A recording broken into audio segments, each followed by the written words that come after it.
Ipagpapaliban muna ng 30 araw ang pagpapatupad ng No RFID, No Load, No Entry policy sa mga lanes ng expressway. Yan ang ulat ni Benji Durango.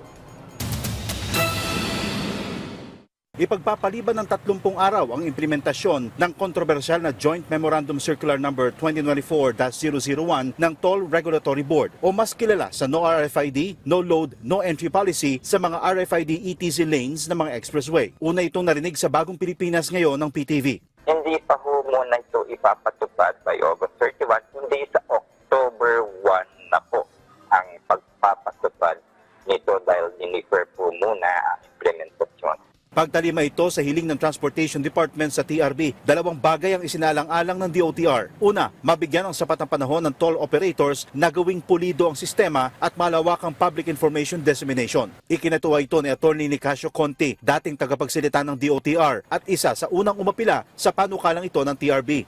Ako ay nagpapasalamat bilang taga-CEO ng Capstone Intel Corp na una na ngang nanawagan na sana naman ay pag-aralang mabuti. Nilinaw naman ng TRB na pagpapataw ng multa at ticket sa mga driver na lalabag dito ay para lamang sa mga dadaan sa RFID ETC lanes pero walang RFID stickers o kulang ang load balance. Hindi pa naman daw mawawala ang cash lane na pwede pa rin magamit anumang oras pero mairaos man ang hanggang October 1, may naghihintay pang isa. Sa October 31 na ang full implementation ng cashless o contactless transactions o hindi natatanggap ng cash payment sa lahat ng tollways.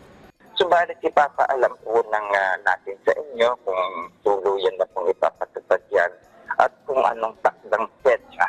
Nitong linggo ng hapon, 3 oras na ipit sa traffic sa Skyway si Nicasio. Ang dahilan, binaha ang isang bahagi ng expressway sa Susana Heights. Di tuloy niya naiwasang magmarakulyo. Kung nalilate ho ang motorista dahil ho sa kapabayaan o sasabihin nating inefficient delivery of services in the toll roads, dapat po ratio and proportion discounted po ang toll fee ng mga motorista.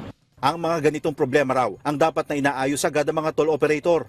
Ang po ay nananawagan sa ating mga toll operators, atin po laging unahin ang kapakanan ng ating mga mamamayan sapagkat sila naman po ay nagbabayad ng tama. At kung may sasabay na nila sa loob ng 30 araw na grace period, mas mainam, bagay na pinaboran din ng TRB. Kaya patuloy po ang pagtutukoy dito sa mga problema pang nararanasan dito sa ating mga ETC equipment at saka systems.